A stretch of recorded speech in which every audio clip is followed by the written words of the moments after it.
Well, it's finally here. Thanksgiving Day, November 28th, 2024. I hope you're having a wonderful time with your friends and family. Why did I choose this particular day to announce the launch of my new YouTube show, Can You Get Me In? The 5 words I've heard the most in my life. Well, I'll tell you why. I've had a wonderful life and a lot to be thankful for. My name is Tom Zutaut, and I've had the privilege and honor to work with musicians, bands, and artists, the greatest in the world, through a career that spans over 3 decades.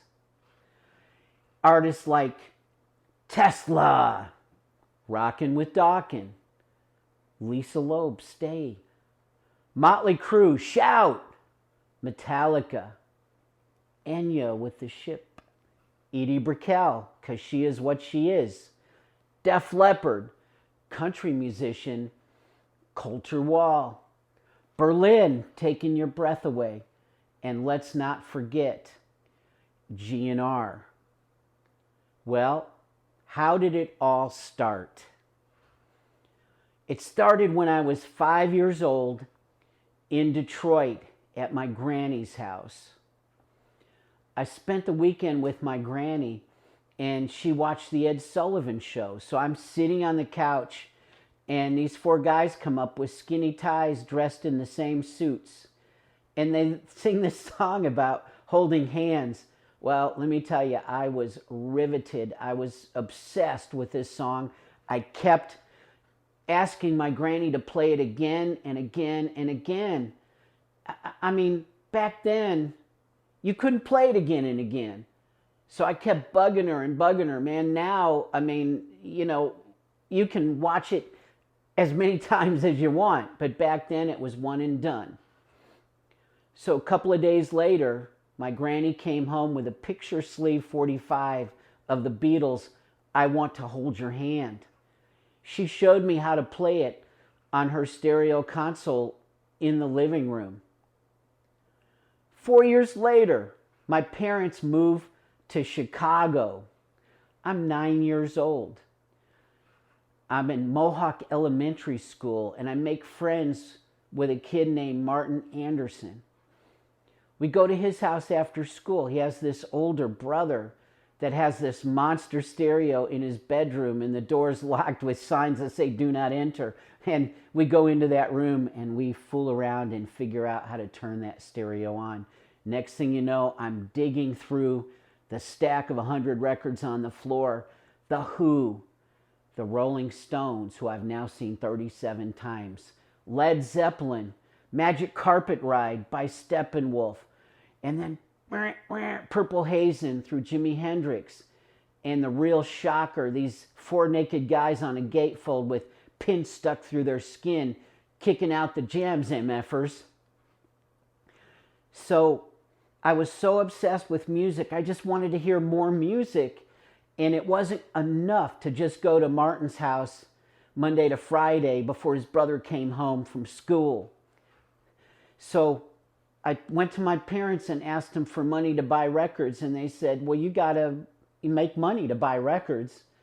And I kept thinking about it and thinking about it. They gave me a transistor radio so I could listen to the radio with it in my ear at night, but it wasn't enough. So one morning I got up early, I saw kids delivering newspapers, and I was like, oh, kids can get money. You can deliver newspapers and get money. So I started delivering newspapers, and I spent every penny I earned delivering newspapers to buy more records. Next thing you know, I'm about to go into high school. I'm 13 years old, and there's tryouts for football. And I had met another Anderson, these Andersons, right? Mark Anderson, and he convinced me to try out for the football team. I made the team. Here I am. August, it is 99 degrees, 99% humidity, triple sessions in football. After the second session one day, the coach took pity on us and he let us go inside and lay on the gym floor. I heard music coming from down the hall. So I got up and I followed the sound of the music like the Pied Piper. I got to a door and I was pretty sure it was coming out of that door. I stuck my ear on that door and I listened. I opened the door. I walked through this long corridor and all of a sudden it was like I was in Alice in Wonderland. It's like it flipped a switch in my brain and here's a sofa, a chair, a mic on a boom stand. And then I look up and I'm facing a glass wall and there's this guy twisting dials and pushing buttons and talking into a microphone. So I open the door, he motioned me and I open the door and I go in there and I'm just in awe. I'm almost in a state of shock. And I go, what is this? He goes, my name is Jim Murphy and I'm the station manager at WRHS. Can you believe it? My high school had a radio station and Murph says to me, come here the first day of school, right after school, before you go to football and sign up. And then all of a sudden, I'm like, oh, I'm in this another world and I'm supposed to be at football practice. I run down the hall and I go back to the third session. A couple of months later, I'm doing school. I'm writing for the school newspaper. I'm doing the radio station. And we get invited to the Loyola College Radio Conference. I'm like, what is this? We were one of the only few FM radio stations in the country that actually broadcast out into the community. So we got invited to where all the record labels were and college kids. And I'm just a pimply-faced, high-pitched voice, 13-year-old kid, barely a teenager. I'm running around this convention talking to all these record company dudes and college kids. And I come back and a week later, all of a sudden, all these records start showing up at the radio station. So Jim Murphy decided to make me the music director as a freshman because he said I knew more about music and the station had never got free records before. We, in fact, got a box of Kiss records to give away over the air. And let me tell you, I got a lot of Kiss stories that once this show launches, I'm going to tell them all. Anyway, so we give away these Kiss records. Before you know it, I'm like 16 years old. I have a car.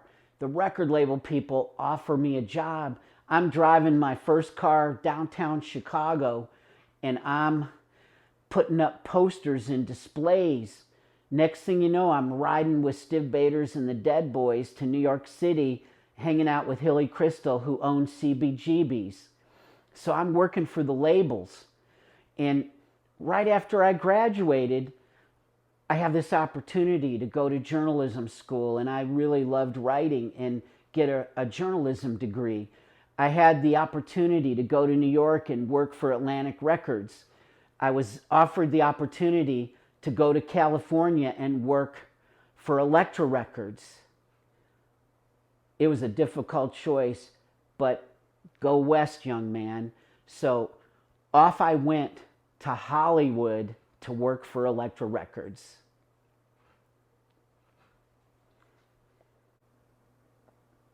Little did I know that single decision to go west would change my life and launch an amazing career. But there's much more to that story, and you'll learn about it in future episodes. In the meantime, you can always watch Pete Davidson play me in the Motley Crue biopic, The Dirt, directed by Jeff Tremaine. And after that, you can see me interviewed by Jeff Tremaine in his 80s music documentary, Nothing But a Good Time, that streams on Paramount Plus. By now, you're probably trying to decide between Leftovers, football, or to continue to watch my video. Well, I hope you continue to watch this turkey because I am super excited to announce the launch of Can You Get Me In on Thursday, December 12th at 6 p.m. East Coast time. I have watched this surge and revitalization of an era of music that encompassed most of my career. I no longer want to remain silent. I want to tell you about these things with my own words and my own experiences. Heck, people have written about me and I haven't responded. People have even tried to take credit for my work and I've offered no rebuttal. But this channel will change all of that. I am going to talk about true life stories from my perspective. I'm going to share experiences about music, past, present, and future. I'm going to talk about personal conflicts in the music business between executive artists and rock stars. Talk about music life in the 80s and 90s versus now. I'm going to interview the famous, the almost famous, and everyday fans. I'm going to share funny stories that weren't so funny at the time. Milk and cookies come to mind. Subscribers are going to win cool things. And of course there's more. Are you kidding me? I've got a lot to talk about. But I want to share a final zoo thought. Get it? Zoo thought? Zoo thought? I'll tell you what. You know what gets overlooked a lot? The fact that everybody's got a music story. Not just superstars and rock stars, but the everyday fans. They've got a story in their life, a pivotal moment where music played an important role. I want to reach out to you, the fans. I want you to tell your stories on my channel so we can share them with everybody.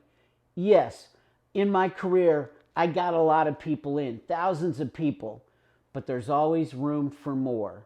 So I want you to go to @CanYouGetMeIn and subscribe because I want to get you in, and you, and you, and you.